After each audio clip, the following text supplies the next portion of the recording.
Hello, welcome to the channel and welcome back to Resurwreck Autos HQ. Today guys, it is new project pickup day. Yep, I'm gonna go and pick up a car, bring it back, walk around, show you what we've got. And yeah, it's gonna be an interesting one, this one. It's a lot of work. It's gonna take some while. So there's definitely gonna be loads of content next week. Sorry I haven't been around for too much lately over the last couple of weeks. I have been moving and getting a new place ready and sort of just doing family stuff really. So sorry for that. Apologies for that. But a lot of you will understand that yeah, you know, I've still got a busy family life as well. Bits and pieces going on, so to be able to do an upload every day like I was doing over the last few months is difficult at the minute, but I will get into it and we will be back on a video a day over the next couple of weeks. It will start building back up, and then bang, you'll just have a video every day watching me do what I do. So yeah, I have actually got, I was busy yesterday because I have actually had do you remember the Volkswagen Polo GTI? The black one that I had, that I sold a few months back. That is now back for a bit of an issue. Nothing major, it's just a little issue. I will get into that in a minute before we go and pick up the other car. So, yeah, thanks for all the messages, guys. I know a lot of you have been messaging me asking if I'm all right. Are you okay? Yeah, I'm all right, I'm okay. I'm just got family stuff going on, so yeah, that's that. So let's get into it. Let me show you that Polo GTI behind me, find out what's going on there, and then we'll go off, pick up the new project, bring it back, walk around it, show you what I've got, and yeah, let's do this. Right, so guys, this is the Polo GTI that I've fixed up and sold. It's been gone a couple of months. And the new owner, he absolutely loves his car. He's proper fallen in love with it. And yeah, he just absolutely loves driving this around. But it has got one little issue, and that is the air conditioning. So basically what happened was, once it was all fixed and done all the repairs, I got the air conditioning filled up by a separate guy because this is the new air conditioning. And the mechanic at the end hasn't got the pipes and that sort of stuff to do it. So I had to take it somewhere to get filled up with the new air conditioning stuff. And because obviously it's starting to get warm now, he's wanting to use the air conditioning in the car. But he said that he went to turn it on and it's not working. It's still like running hot. So yeah, we have got an issue there, but we haven't got an issue with the actual the actual air conditioning holding because it's been filled up, it's been tested, and it's holding pressure in the air conditioning system. So there must be something else going on. I've done all the normal checks, all the fuses, everything else. It all is spot on. There's no problem at all with it. So that points to the air conditioning compressor, the pump that pumps the air conditioning around. I've actually taken it off because I just wanted to quickly have a look at it. And this is the compressor itself for that car. And as you can see here, this is what they call a solenoid. And it activates, this hasn't got actually a clutch built into this system on this compressor. And this is what activates the flow, I think. And that circlip holds that down. So I think, looking on the forums and all the other different places I've been looking online and stuff, this is the culprit. This here. I believe the pump is still okay. But I have actually just ordered a complete new set and put it in for him. You know, it's just worth it. But I've looking on the forums and stuff, I think this is what's failed. There's like an activation spring inside that system there. And then when you push the button on the air conditioning, that spring activates up and down and lets it go through these holes. And I think it's failed in this. we're getting power to this. We're getting power to the switch, the plug. Everything's getting power to it. But as soon as it gets to this, it don't activate, which means, yeah, it's not letting it pump around the system. This is what pumps it. This is what activates it. So yeah, that's it. That's the problem. I did actually, the guy that actually filled it up for me, you know, I said to him, like, you know, can you pull it out? Because I can't take this off without pulling out the aircon. And he said, yeah, he'll come over. He pulled it out, and then he's going to put it back in, and he's not going to charge me for it. So all it's costing me is the actual air conditioning pump itself. So that's why this is back. And you know, if you went and sold, if you was to buy a car from someone, just a Joe Bloggs down the road on his drive, there ain't no return, there ain't no guarantee. But what I do, I always give a warranty. But any problems, bring it back. And this is in this case, this is what's happened. But it's not a major. It's just a little, just a swap over jobby, and we'll get it done. But you know, it for me, it just feels like, you know, a good customer relationship and a good, you know, don't turn anyone down, don't argue with them, just get it done. And that's exactly what I've done. So there we go. I'm still waiting for the actual part to turn up, which is a bit of a sod, really. It's just up in the air. It's in pieces, as you can see. It's not many pieces, but it's in pieces. I'll probably just push that to one side and wait for the pump to turn up. In the meantime, let's go and get this new project with the trailer. We'll go and pick it up, and yeah, it's a really, really hot, sunny day today. I don't like being in the sun, to be honest with you. But we'll hook up the trailer, and then we'll go and pick up this new project. So, yeah. It's hot out here. I just washed the truck as well. So she's all shiny, new, clean. Anyway, let's get hooked up. Let's go and get this new project. Let's get back, and I'll show you exactly what I've got. Like I said, it's going to be an interesting one because it's got a lot of damage. So there's going to be a lot of content for you guys to get into and watch. Some of you have not actually seen me do these kind of things before on these cars, and some of you have already seen me do it. I've done absolute loads of them, so it's going to be a nice one. It's going to be interesting. So, guys, let's get into it. Let's go and get this new project. Let's do this. Right, guys, so I am back from picking the new project up. It's just there, just next to me. I'll show you that in a second. The part has turned up for the Polo GTI, so I can get on with that, put that back in place, and then get the car to come back, put the aircon back in, and then it's done. Fingers crossed, that'll be it for that car. So, yeah, let's get into the new project. Let's see what we've got, and what we've got to look forward to next week, because yeah, it's going to take some time, this car. So let's show you what I got. Another Fiesta.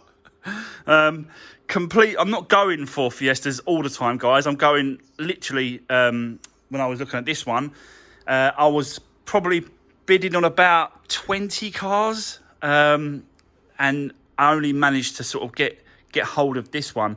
This was actually on a reserve, and it didn't meet the reserve. And yeah, but I'll show you the figures. I'll show you what I paid for it. But let's have a look around it first. So this is a Fiesta, and it's the titanium model, 1.4, 2011, and it's a category S. And as you can see by the windscreen, it's smashed. So the airbags have gone off. So we need to change complete dash, all the airbags, all the steering wheel, the seat belts, change the windscreen, just literally tear it all down.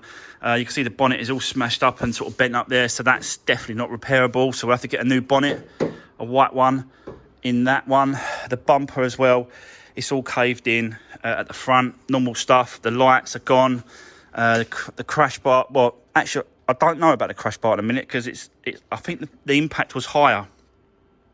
I don't think the actual crash bar was hit, but we don't know really the extent of the damage until we get in there take that bumper off and find out what is going on. But yeah, you can see the slam panel and that part of it's all smashed up here. It is leaking some coolant underneath, so there's definitely, that's gone. Definitely the rad pack has had it.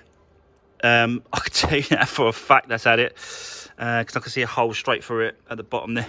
So that's gone, but that's all right. I've got loads of the rad packs underneath here. Look at all those, all the rads, all the aircon rads I've got as well. So it just shows you need to keep them as well. All the aircon rads over here, look. So yeah, so that's good. Save us a few quid. I've actually got a set of lights up there, but they've got the daytime running lights on them, LEDs. I don't know whether or not to use them on this, because I've got to get a set of lights no matter what. So I thought, you know what, why don't I just put them lights on and just see how they go. I know they're not the same, they're upgraded, look better. But yeah, I'm not sure about that yet, but there's loads of content to come on this car. Because it's a 2011, gonna look into doing the timing belt, water pump, complete service, and that side of it as well. What I might as well, whilst it's all the front end's completely off, might as well do the timing on it as well. But it's a nice titanium, so it's fully loaded. It's got all the spec. It's got original Fiesta mats down there. They'll probably clean up actually. Got a couple of extra bits and pieces here. Don't know why that's in there. Maybe they've... I'll have to check one of the mirrors to see if it needs changing or not. Wire there. But yeah, you know, it's got the good upgraded Sony stereo system in it, Bluetooth, phone connection, and all that side of it. You can see that obviously because the airbag, I've cut the actual airbag out because it just gets in the way. So I've cut it away. But you can see as it pops, it goes up, pops the screen there, and then it pops all these trims and that here as well. So we've got to sort this out, maybe just get another stereo. Sony, I don't know in a minute really. The funny thing about it, I did actually have one of these stereos complete like that, and I did have it for months and months and months, and I've got rid of it, and now I need it.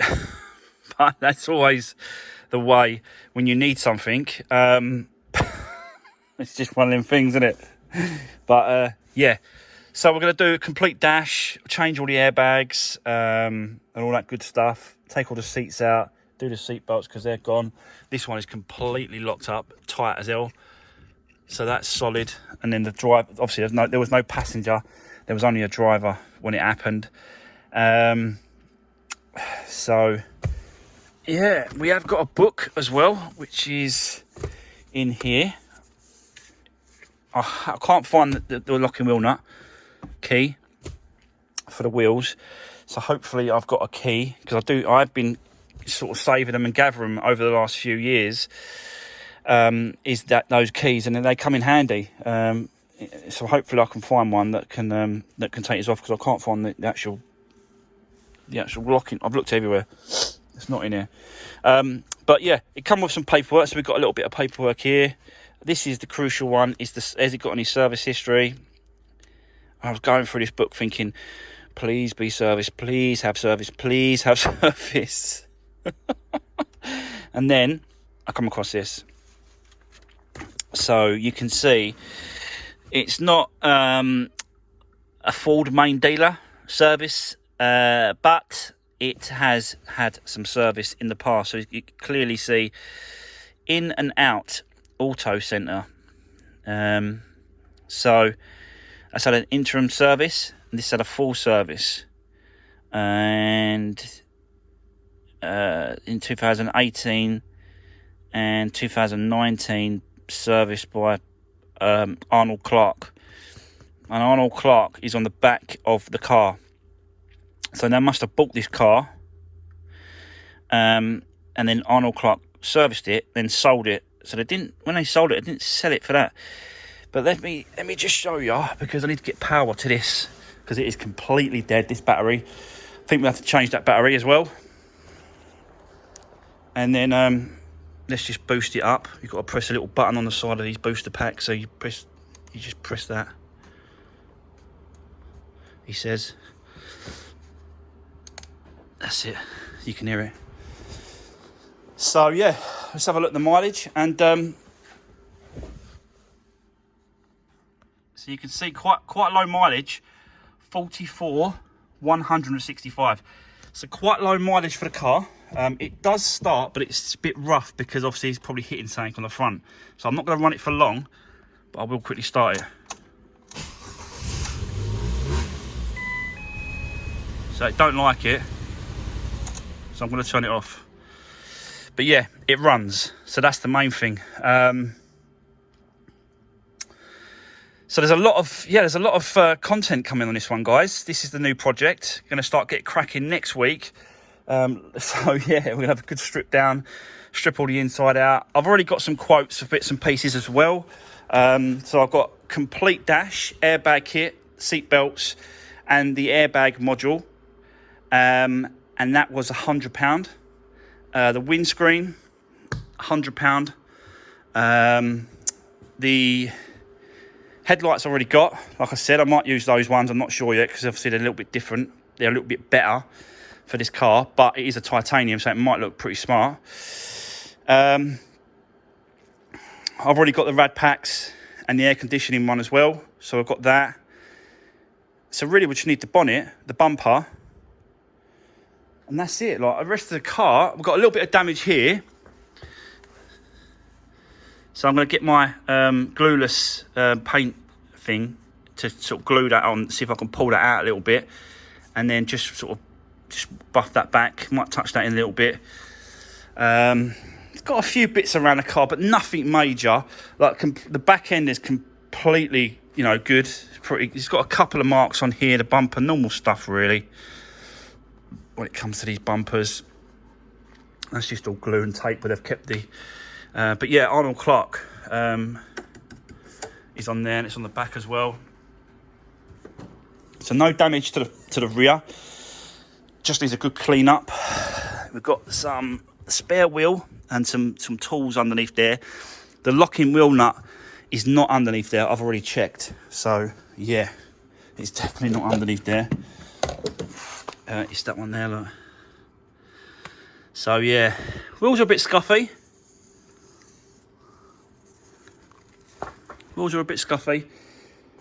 Don't know. We'll have a look to see if I can go to the to the point where I can get those refurbed as well. I think I'm gonna. Can I try and rub them down myself? Might be able to, Might be able to do a refurb on these wheels. Tyres all round have got brand new tread. Like so much tread on these tyres. Discs are really good as well. There's hardly any lip on these discs at the front. So they've been done or just looked after. Don't know. But that's really good. Don't know about the pads. Can't really get in there at the minute. But yeah. This is the titanium, so it should have electric folding mirrors. But let's just check that. I didn't even check that, Let's have a little look. See if it'll do it. But it's good news about the service history. At least we know it's had some service. Someone's looking after it and sort of putting some service on it. And the book's always nice to have. And I can obviously update the book as well. But 44,000 miles for this is nothing. It's a 1.4. It's not a 1.2. Let's see if they fold.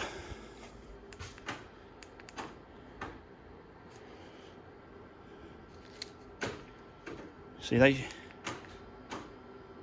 Oh, that one did. That one folded.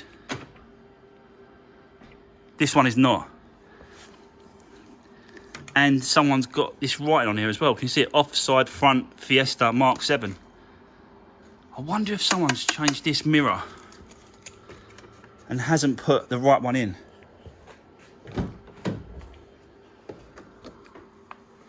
I wonder. Why isn't that going round? So we'll have to investigate that. Why? It just looks a bit, doesn't it look funny? Like, it didn't work when I press the key, and there's some writing on the mirror. It could be just a mirror that someone's changed, but I've got a funny feeling, guys, that someone has changed this wing mirror, and it's not the electric type. They've just changed it for a normal type. So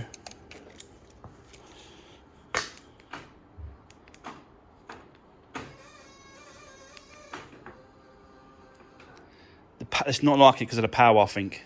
Could be that. They're definitely not folding. So we'll have to investigate why that's not folding.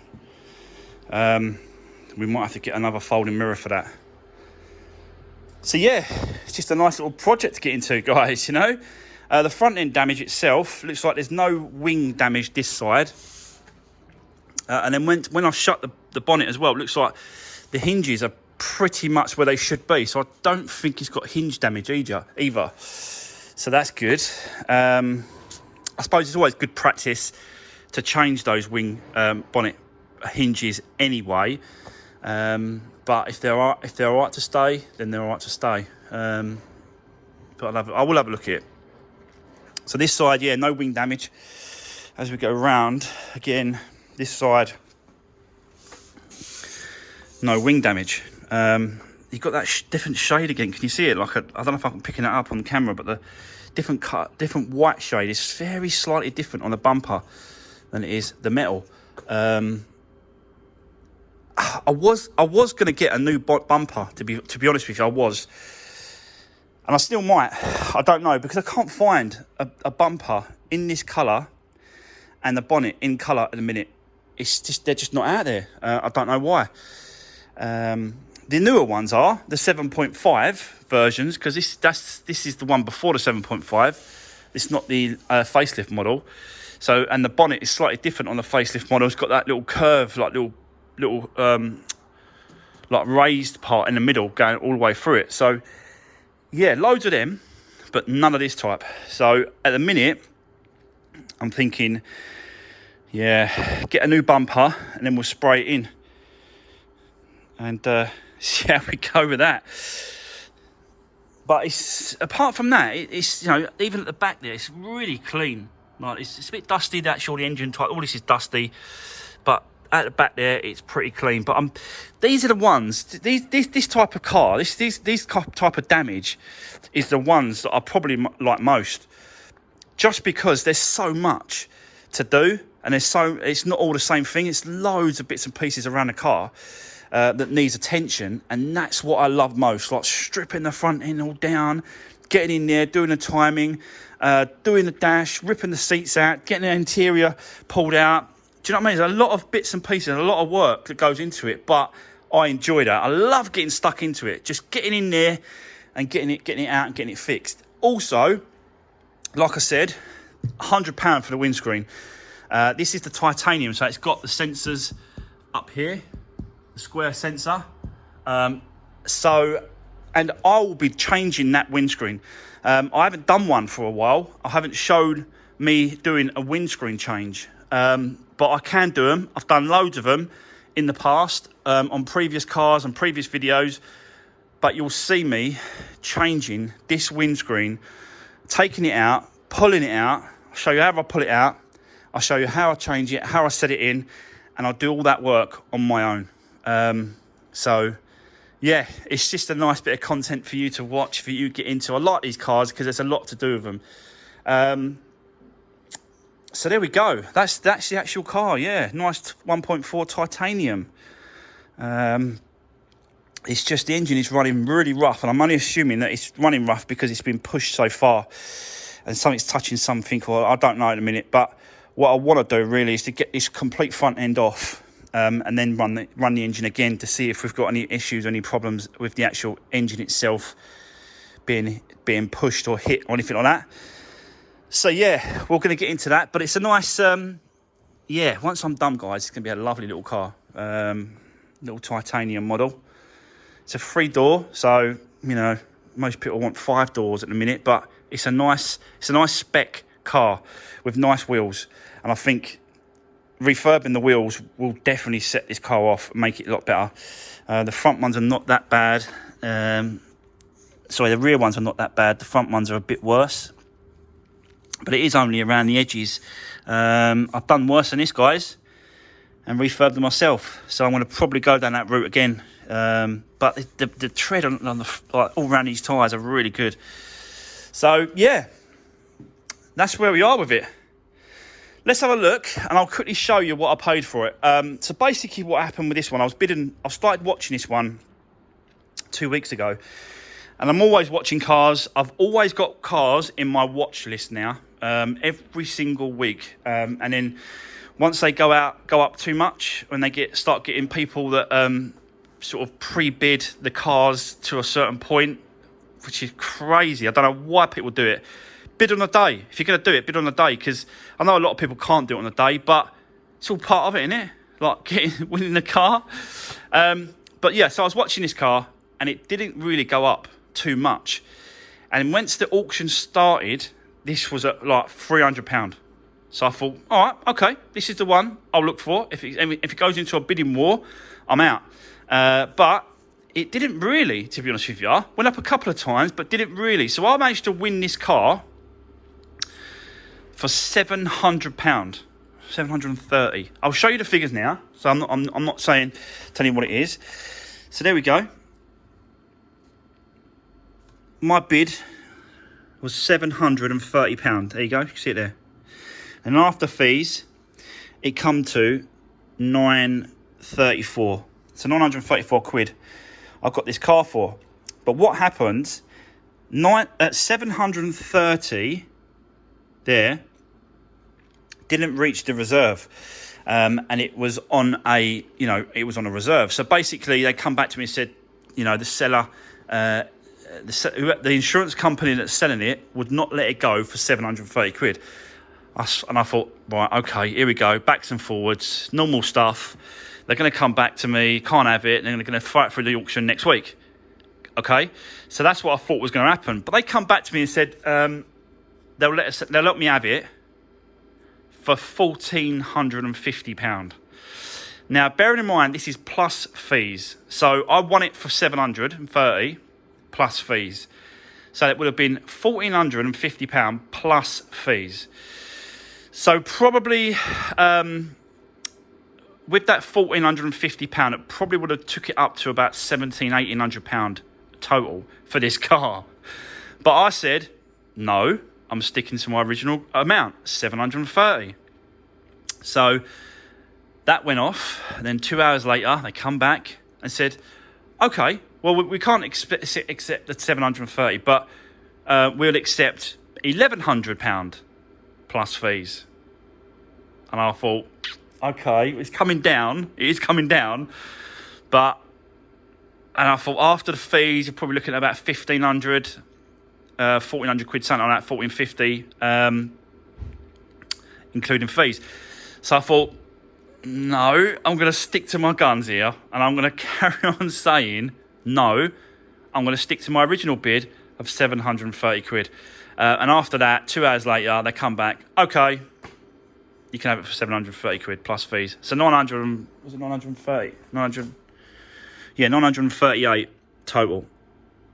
That's what I want it for. But you got to stick to your guns, guys, at the end of the day. And if you do, it kind of pays off. This will pay off now, big time. Because I already know, like the airbag kit, dashboard, £100, windscreen, £100. Bonnet, 200, let's just say. Bumper, 200, let's just say. Lights already got. Service kit. You can see where, you know what I mean? If I took the original bid of £1,450, then it means that it would have come to about £1,800 total, including fees. And then that was, that would have been hard to get some money out of it. But because I stuck to my guns, I'm basically saving the cost of repairing the car. So it would have been an extra £800 on top of that 730, sorry. So basically that £800 is what it's going to cost to fix this car. If that really, might come up a little bit less, but this is what I'm saying to you. I've now saved that money, and that can go to the repair of the car, and then the what's left is obviously what I make on the car. So yeah, that's what it is. I just thought I'd explain that to you, because some people are asking me about sort of figures, how it works, what do I pay, and bits and pieces on the cars and stuff like that. And yeah, this is the next project. So, but I'm really looking forward to it. I love starting these cars. I can't wait for next week now. Get it on the ramp, start stripping it down, bonnet off, bumper off, get the lights off, rad pack, get it all stripped down, pull the windscreen, get the dashboard out, just really sort of get in there and start work on this car. So, yeah, there we go. But just want to quickly say one more thing before I go. And if you haven't already, go and check out Paul from Love 500, and yeah, make sure you give him some support over there. Don't forget to subscribe to his channel. Follow him on Instagram as well, because he's having a bit of a rough time at the minute with Copart. I don't use Copart anymore. I haven't for a couple of years. You can still see some remnants of Copart around the workshop, like these stickers. Don't know why I've got these up anymore. I should just pull them off, really. There's stickers over there. There's more stickers over here. So, yeah, he's really been done over, I'll be honest with you, through Copart and the insurance companies that they use. You know, it's just a bad experience. I think everyone goes through a bad experience if they're using Copart. You just got to go through it, and you just got to try and you reduce the risks as much as you can. And that's the reason why I don't use Copart anymore, because I want to reduce that risk to nothing. There's always a risk with salvage, but I'm dealing with a company now that don't want to stitch you up. They tell you exactly what it is. There's just no hiding nothing. The trouble is with what Paul done on he won an Abarth. Well, he thought he won an Abarth, but it turned out it wasn't an Abarth. And it was a Fiat 500 Sport, basically, and someone had just put a load of our Abarth bits around the car. But the big telltale sign of that purchase that he did was, if you go back and look on his videos, if you look on the dash, there was no boost gauge for the engine. Most people won't go to the extent of putting a boost gauge inside on top of the dash when they're converting a car, a Fiat 500, to an Abarth. They changed the steering wheel airbag, they changed the seats, they changed the bumpers, they changed the wheels, they changed the exhaust system, didn't change the engine, and they didn't put a boost gauge on top of that dash. And that was the first thing I saw when I was watching that video. Looking through, obviously the car was all locked up, so you couldn't get into the car, but you could see pictures that they was taking through the window, and I saw no boost gauge straight away. So yeah, I would have stayed well clear of that car because of that fact, because it was locked up, because you couldn't see the engine. It's just, you got to, yeah. For me, it was I wouldn't have been bidding on it, to be honest with you. It was too risky. But I don't use Copart, so yeah. Look, don't get me wrong, I've bought cars locked up. You know that. We bought the KA for the Rex to Riches car. That was locked up, no keys, but it was a 1.2. There was hardly any risk there. You know, if it didn't have an engine, then we could have got a cheap engine. It don't matter. But my point is that it's very risky doing this work, and it's very risky putting your savings into something really that people don't understand or don't get. It's not as easy as what people think. Like, I know we do videos, but I do videos to show what I'm doing and how I'm repairing the cars. Not particularly for YouTube. I'm showing what I'm doing particularly, and one of the main reasons is for the next owner. Every time I've sold a car, they say, I can't believe that I've just seen my car that I want to buy being fixed on YouTube. That is the main reason why I do it. Is because I want to show people how that car is being fixed when they come and have a look at it. I'm not hiding nothing. It's all on there. They can see it, like this one. They can see it. Like they will see me doing the whole car. Everything needs doing to it, they can see me do it. So, yeah. I just wanted to sort of say that, guys. Just go over there, show a bit of love to Paul over at Love 500. You know, give him a subscribe. Follow him on Instagram as well. And let's see what happens here. Hopefully, Copart will come and take the car back, and he'll get a full refund. He won't get a refund for the delivery, probably. I hope you do, Paul. I know you're watching. But he hopefully will get his refund. I think they're going to chuck him through the terms and conditions process and say that it's a salvage car, it's your own risk. I know Car for Paul, he done a recent video saying about Copart terms and conditions, and you basically got you're buggered. You got no comeback. Everything is sold as seen. But in his case, where our bath wasn't actually an our bath and they're selling it as an our bath, he kind of... Did he overpay? I'm not sure if he overpaid on that one. He might have done, to be honest with you, but I don't think... I hope to God, I hope for his sake, that they will give him a full refund, or that is going to be a very, very expensive learning curve for him. But let's hope it goes the way that we all want it to go. So, guys, that's enough of chit-chat. That's the new project. I hope you're going to enjoy this one. I'm going to enjoy doing it, definitely 100%. There's a lot of work to it, and that's why I enjoy the most. I do like fitting these windscreens, and I'll show you exactly how I do that on my own. So that's good. Right. That's going to be the end of today's video. Don't forget to hit that subscribe button, give the video a thumbs up, and follow me on Instagram, guys. So take care, and I'll see you in the next one.